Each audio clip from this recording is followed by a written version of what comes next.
dem ci info 15 nañu dem ci info 15 di nga am information fii ak fii. mbokk yi asalaamaaleykum wa rahmatullah tey info 15 moo ñëwaat seet si sunu benn naataango sunu benn xarit ñu koy wax monsieur le maire Matar Diop par ailleurs adjoint également à la maire de la ville de Pikine troisième adjoint ñu kantal di ko war le lion de la paire dans la commune de Yeumbeul Nord et aussi dans le département de Pikine monsieur Matar info 15 ñëwaat na tey seet la fii comme ni nga ko daan defee. salaamaaleykum sama xarit Amar maa ngi lay nuyu di la ziar bu baax di nuyu waa info 15 nuyu kilifa gi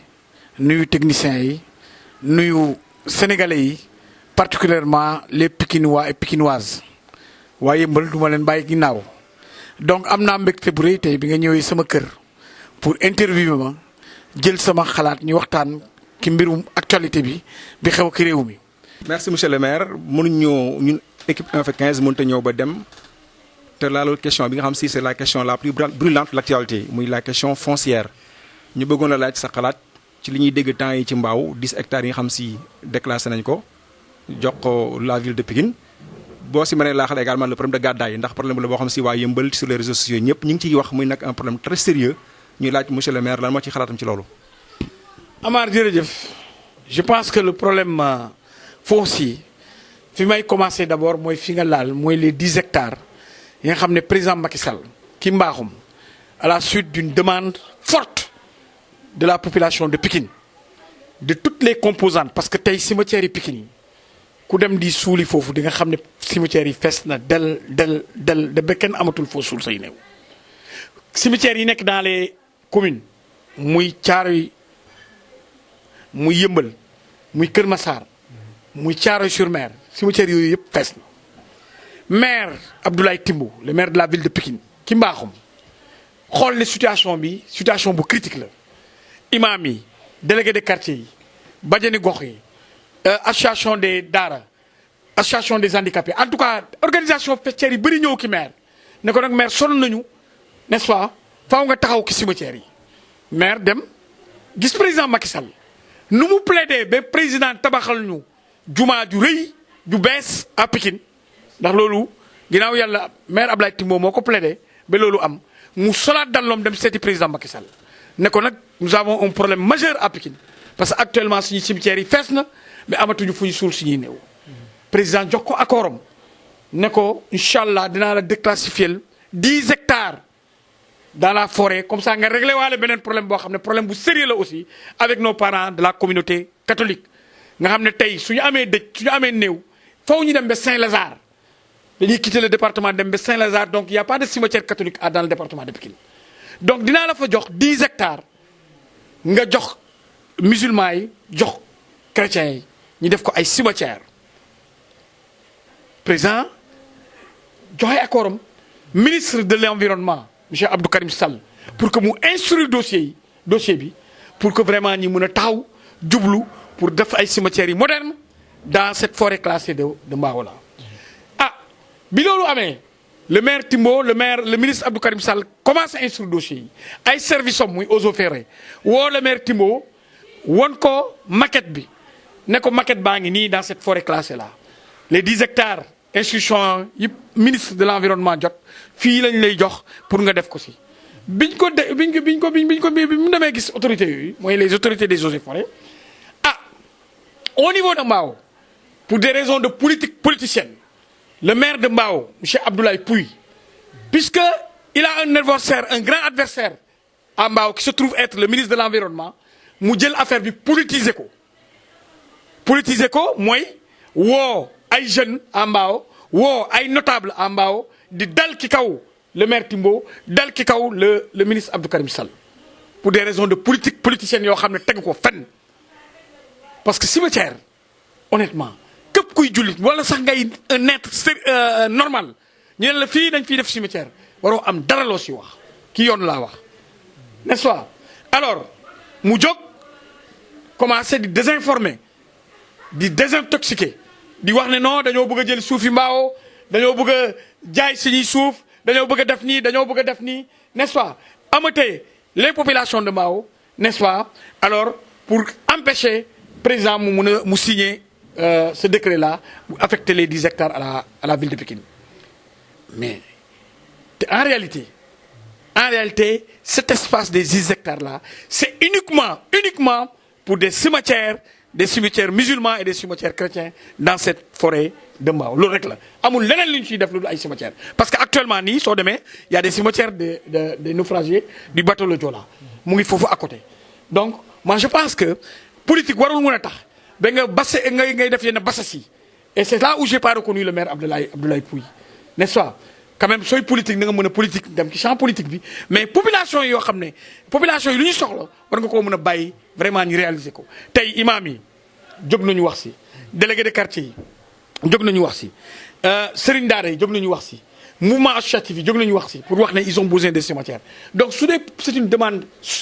sociale très forte dans le département de Pikine moom Abdoulaye Pouye def moo war a bokk ci les premiers yi jàppale le maire Abdoulaye Timbo par rapport à ce projet là mais taxaw Mbao lu nekk moo koy yekkal Timbo mu lu nekk moo koy yekk Abdou Karim Sall pour des raisons politiques uniquement politiques amul leneen lu si nekk parce que simplement il a un adversaire, c'est une adversité entre eux ils sont dans Mbao ils sont des adversaires c'est normal. Mais nag da ngay distinguer la chose politique ak la chose boo xam ne c'est l'intérêt des populations les cimetières c'est une demande sociale forte dans le département de Pikine donc noonu rek la demee je pense que aujourd'hui le président va comprendre que tout ça c'est de la politique politicienne ba tax na inchallah dina affecter n'est-ce pas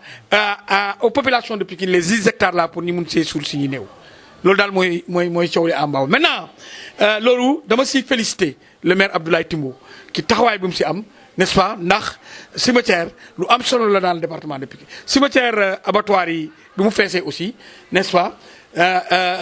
waa Dakar dañoo taxaw ba ñuy jox leen Yoff donc moom itamit su taxawee parce que cimetière Pikine yi fees nañu ba ñu jox ko Mbao loolu aussi te suba kenn xamul kuy tëdd foofu c'est des cimetières kenn xamu ko moom da koy wut rek pour au profit des populations après bàyyi ko fi suy dem tamit fii la koy bàyyi ay cimetières la yoo xam ne daf fi nekk pour l'éternité donc je pense que aujourd'hui chacun doit revenir à la raison xam ne lii c'est pour l'intérêt des populations ñi bañ koo politiser vraiment le maire Abdoulaye Pouye sur politique mook Abdou Karim Sall na politique ak moom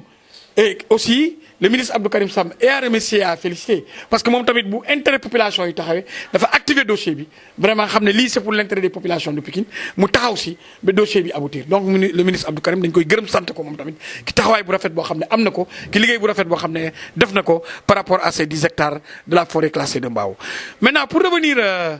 au terrain de je sais pas aux hectares la nga wax de 23 hectares de Gadaye vous savez moi pour le moment Amar ce dossier là je ne veux pas me prononcer là-dessus je crois que la personne la plus habilitée celui qui a les informations c'est le maire Daouda Ndiaye de la commune de Yeumbeul Nord moom daal xam naa ne moom soo demoon ki moom ba laaj ko war na laa mën a jox toutes les réponses par rapport à ça je suis conseiller municipal à la commune de Yeumbeul Nord mais je te dis que je ne détiens aucune information par rapport à ça c'est lui qui l'a géré peut-être avec son cabinet n'est-ce pas c'est des terrains en tout cas je peux certifier que le président a signé un décret d'affectation de 23 hectares à la commune de Yeumbeul Nord loolu moom je le sais très bien n'est-ce pas je sais que ça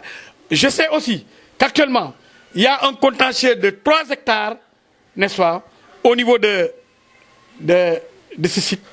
n'est-ce pas il y a un contentieux de 3 hectares loolu aussi xam naa ko mais li ci des aussi je sais aussi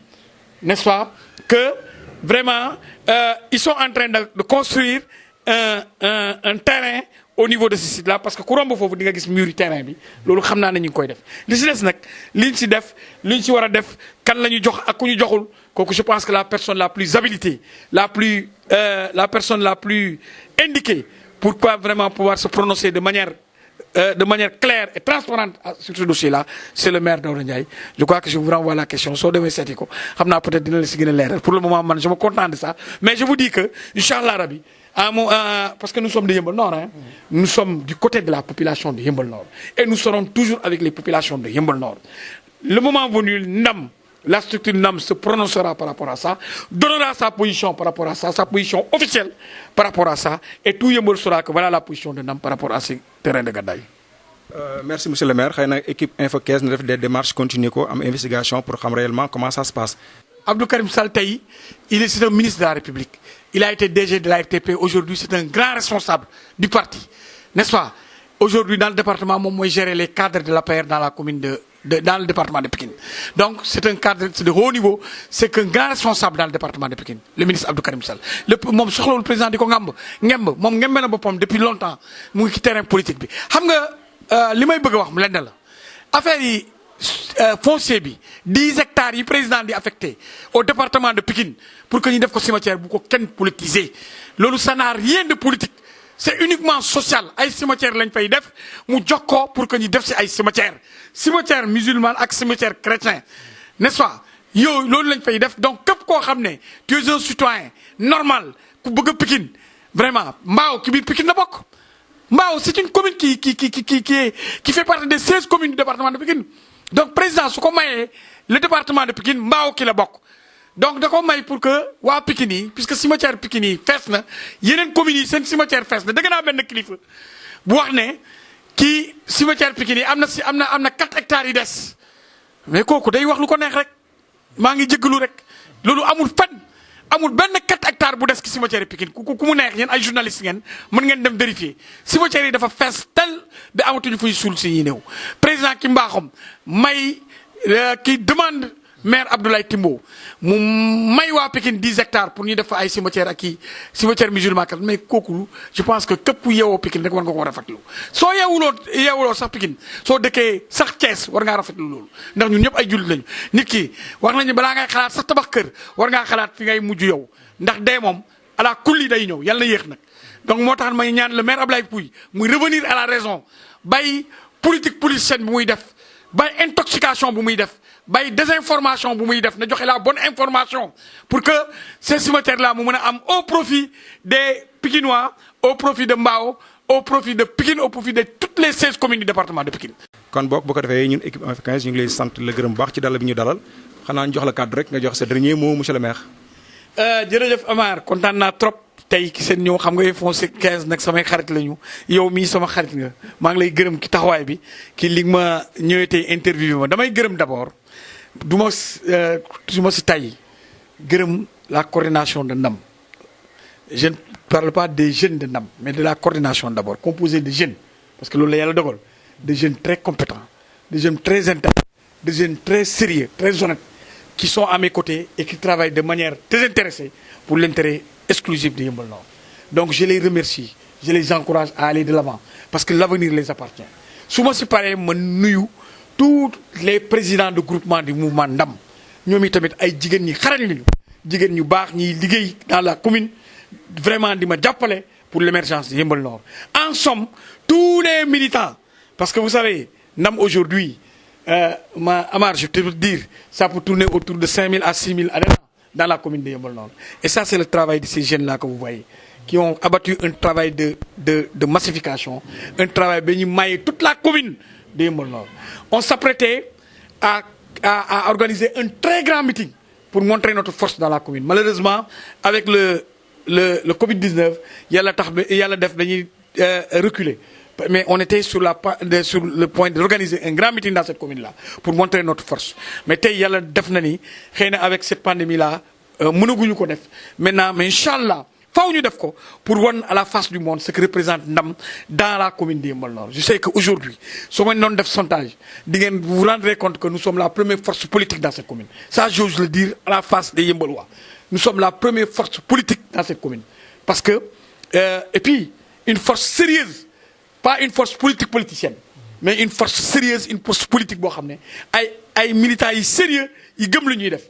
xam nga en retour ils n'attendent rien de moi sinon travailler à l'émergence de la commune de Yeumbeul Nord. Donc maa ngi leen di gërëm sant leen gërëm aussi toutes les femmes n'est-ce pas la jeunesse ils se sont réunis avant-hier ils ont fait une grande mobilisation n'est-ce pas la jeunesse de Ndam donc ñoom itamit dama leen di gërëm sant leen les sages de Ndam en tout cas toutes les composantes de Ndam ñu ngi leen di gërëm di leen sant di leen encourager wax ne nag nous serons toujours aux côtés de la population toujours sur le terrain pour travailler pour l'intérêt de la commune de Yeumbeul Nord jërëjëf gërëm naa la sant naa la jërëjëf merci beaucoup. nañu dem ci Info 15 nañu dem